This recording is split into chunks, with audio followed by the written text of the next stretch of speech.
मुझे ये नहीं पता था। पूछिए ईडी कब जाएगी बीजेपी दफ्तर में, प्रोसीड ऑफ क्राइम मिल क्या गया? होता है? अरे बात करो यार। घोटाले में 60 करोड़ रुपए। निवान शर्मा जी जवाब तो लेंगे ना, अगर सवाल पूछ रहे हैं तो, आरोप लगा रहे हैं तो पूछ लीजिए इनसे, पूछ लीजिए। सरदार आरपी सिंह जी, मुझे नहीं पता था कि आम आदमी पार्टी में सारे अनपढ़ और अंगूठा छाप केजरीवाल एक बिल्कुल है ना। जिस आदमी को यही नहीं पता, जिस आदमी को यही नहीं पता कि अप्रूवल जब भी होता है वो हाई कोर्ट के ऑर्डर से होता है। वो कोई हमारे कहने पे, सरकार के कहने पे या ईडी के कहने पे कोई अप्रूवल नहीं बनता। अप्रूवल जब अच्छी बात नहीं, ठोका मैंने क्या ठोका एक बार। निवान शर्मा जी एक बार उनकी बात तो कंप्लीट होने दीजिए। कहां से अंगूठा छाप ले आते हैं वो कर इस तरह से नहीं टिप्पणी करिए ना सरदार आरपी सिंह जी, फिर वो कुछ कहेंगे, फिर ऐसे में वक्त जाया होगा। कह रहा हूं, अरे अंगूठा छाप कोई बुरी बात नहीं। अंगूठा छाप पता जिसको बात समझने लगे, जिनको पढ़ाई लिखाई ना हो, आप इस तरह की टिप्पणियां नहीं करिए, आप अपनी बात रखिए, अनपढ़ को कहते हैं, बिल्कुल ठीक बात है। जिस मैं तो तभी कह रहा हूं ना जी, कि इनको यही नहीं पता कि जो अप्रूवर होता है वो हाई कोर्ट अप्रूवर तय करता है। ये आपकी या मेरी मर्जी से अप्रूवर तय नहीं होता कोई।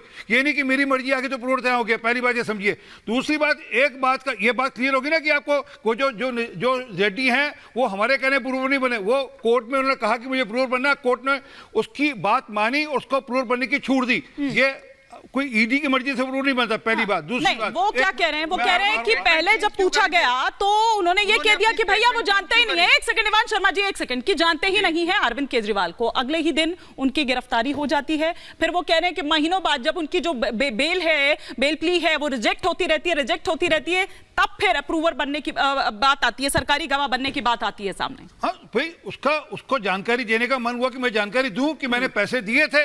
मैं अचानक मन हो गया। अच्छी बात है कि अंगूठा छाप। निवान शर्मा जी देखिए, सरदार आरपी सिंह जी आप लगातार वो टिप्पणी कर रहे हैं। प्लीज वो टिप्पणी ना करिए, आप अपने मुद्दे पर रहिए। बात करने नहीं देते। ठीक है, लेकिन मैं टोकता हूं उनको बीच में। एक बार टोका नहीं, उन्होंने अपना पूरा भाषण दिया क्या? करिए ना, इस तरह के पर्सनल कमेंट्स नहीं करिए ना। पूरा भाषण दिया, मैंने टोका क्या एक बार भी? ठीक है, अच्छी बात नहीं है ना बीच बीच में टोकने की बात। जो मूल बात है वो ये बताइए कि विजय नायर को सरकारी बंगले में अपने बच्चे की तरह बिठाकर क्यों रखा? कैलाश गहलोत का बंगला था, केजरीवाल के साथ सटा हुआ बंगला, वहां से वो ऑपरेशन करता था। वो ओबराय होटल के साथ भी लगा हुआ बंगला था। वो ओबराय होटल से जाता था, लोगों को मिलता था, उनको वहां लेकर आता था। वो शरद रेड्डी की बात आपसे पूछ रहे हैं, आप विजय नायर कर रहे हैं, मतलब वो आपकी बात पर जवाब नहीं देंगे, आप उनकी बात पर जवाब नहीं देंगे। मैंने कहा ना कि वो अप्रूवल हमारे कहने से नहीं बना। ना केवल ये बात, बल्कि इलेक्टोरल बॉन्ड की भी वो बात कर रहे हैं, टाइमिंग को लेकर सवाल उठा रहे हैं। वो कह रहे हैं कि उसके बाद आप उसको भुनाते हैं। होगी बात आपकी। इलेक्टोरल बॉन्ड के अंदर कब कौन व्यक्ति कब चंदा देगा ये उसकी मर्जी है। ये हमारी मर्जी से चंदा नहीं देता, ये उसकी अपनी मर्जी है। परंतु जो मूल बात है, इनके जो गोवा के जो लोग विधायक का चुनाव लड़े, उनकी जो गवाहियां हैं कि हाँ हमको पैसे मिले, हमको सेंट्रल पार्टी से पैसे मिलते रहे, और वो उन्होंने रस्ते कंडूर बताए, जो कि सारे के सारे लिंक विजय नायर तक आते हैं। मैं आपको एक एग्जांपल सबसे बढ़िया देता हूं। एक इनके एमएलए के कैंडिडेट थे राजेंद्र सोलंकी, गुजरात के अंदर बारदोली के अंदर।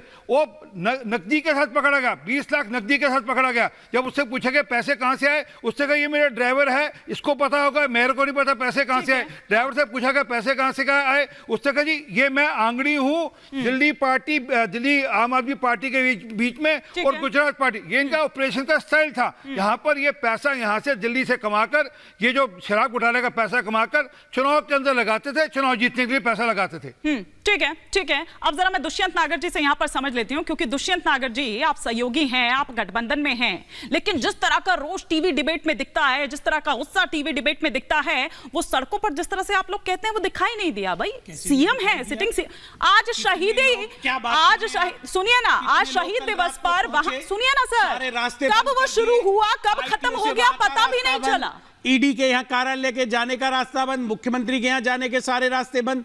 चारों तरफ तो इन्होंने इमरजेंसी के जैसे हालात कर दिए। मुख्यमंत्री क्या लोगों को मारेंगे ये? मैं तो इनसे पूछना चाहता हूँ, इन्होंने आपने रास्ते क्यों बंद किए हुए हैं? मुख्यमंत्री के घर जाने का रास्ता बंद, 118 लोग, आईटीओ का मेट्रो स्टेशन बंद, तो इनके आज इमरजेंसी जैसे हालात कर दिए हैं। पता लग गया क्या हालत है इनकी। शहीदी पार्क में गिनती वालों कितने लोग आए आपके? अरे दिल्ली आपके साथ खड़ा, देश सारा जाना चाहते हैं, चोर कौन है, मुख्यमंत्री सबको जानकारी है कि भ्रष्टाचारी कौन है। कोई आदमी अपने को भ्रष्टाचारी के साथ खड़ा देखना नहीं चाहता।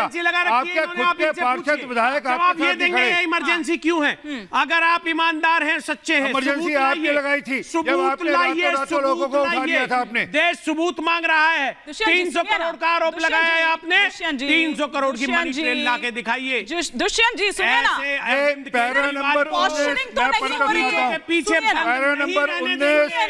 एक सेकंड सरदार आरपी सिंह जी, दुष्यंत जी आप दोनों को रोक रहे हैं, दोनों को रोक रहे हैं, से नहीं। दुष्यंत जी एक सेकंड सरदार आरपी सिंह जी, एक सेकंड। घोषित कार्य किया है दुष्यंत नागर जी एक सेकंड रुकिए, सवाल सुनेंगे कि नहीं? एक सेकंड सरदार आरपी सिंह जी, क्या एक पब्लिक पोस्चरिंग सिर्फ हो रही है, कांग्रेस दिखाने की कोशिश कर रही है कि भाई हम साथ में हैं? नहीं सुनिए ना, साथ में अंदर से तो आप सोच रहे हैं हमारी खोई हुई जमीन हमें वापस पाने का मौका मिल रहा है, क्या ऐसा है? आज पूरा विपक्ष एकजुट होकर हेमंत सोरेन जी के भी साथ खड़ा है। क्यों नहीं दिख रहा और श्री अरविंद केजरीवाल जी के भी साथ खड़ा है। हाँ। और ये देखिए, ये लड़ाई में जीत होगी। अच्छा सुनिए, अगली सरकार बनेगी, इंडिया अलायंस की सरकार बनेगी। भाजपा का एक बयान जला दीजिए, रवनीत बिट्टू का बयान पढ़ लीजिए। रवनीत बिट्टू ने क्या कहा? आपके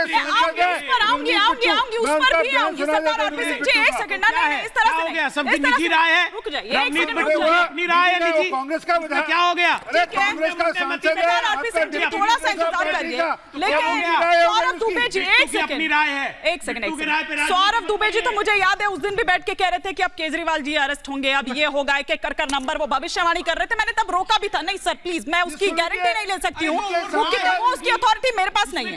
आप ऐसे किसी का नहीं सुनिए, एक एक कर पूरा देश कहां खड़ा है, पूरा देश। लेकिन सौरभ दुबे जी मुस्कुराने का मौका आपको मिल रहा है, लेकिन अभी साबित नहीं हुआ है। वो यही कह रहे हैं कि कुछ मिला नहीं है।